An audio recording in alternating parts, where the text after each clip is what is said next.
Chapter 2.2 is easing us into more proofs.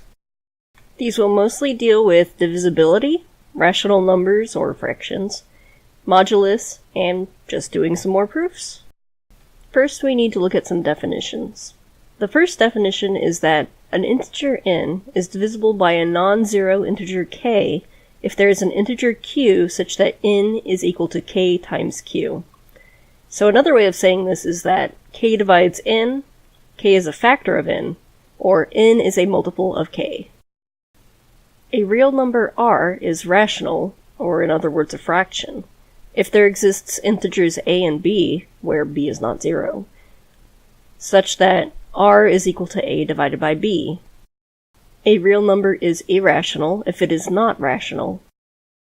The division theorem states that, for all integers a and b, where b is greater than 0, there is an integer q, called the quotient when a is divided by b, and an integer r, called the remainder when a is divided by b, such that a is equal to b times q plus r.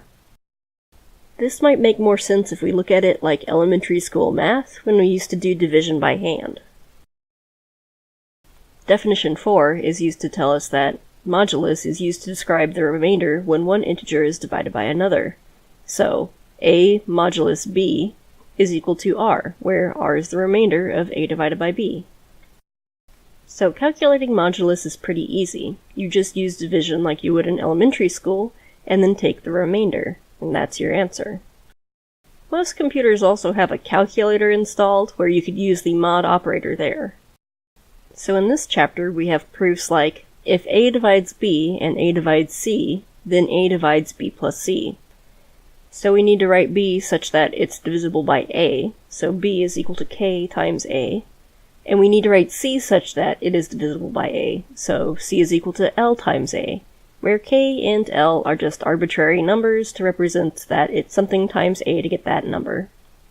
Then instead of writing b plus c, we write it as the k and l terms, so k times a plus l times a. And then we can factor out the common a.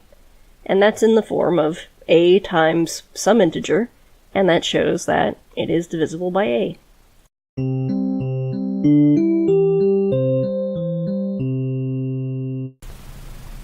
So one of the interesting things about modulus is that when we take 0 mod 3, we'll just get 0. If we take 1 mod 3, we'll get 1. If we take 2 mod 3, we'll get 2. So at the moment, these are all the same. If we take 3 mod 3, then we get 0 again. And anytime we have something that's divisible by 3, the remainder is 0, so we get 0. And then these just count up from there. So whenever you have something modulus a number, then the result is only going to be n minus 1. So modulus 3 goes from 0 to 2. So for example, if we had our 12-hour time scale, if we have 24 hours, we have, let's say, 1 o'clock, and we have 12 o'clock, and then we have 13 o'clock, and 22 o'clock. So to get 12-hour time, we'd have to say mod 12.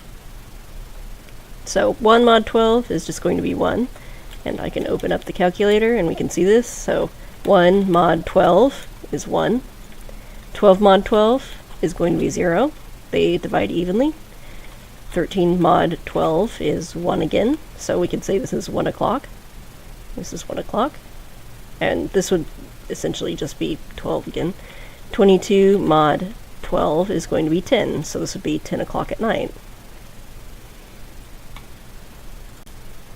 So in the book we'll have some questions like this, where it wants you to fill in the blanks, so that it fits this a equals bq plus r equation.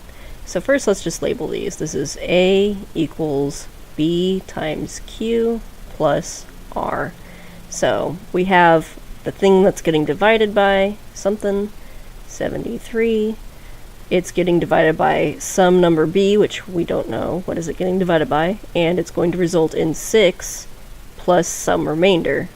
So what goes into 73 6 times?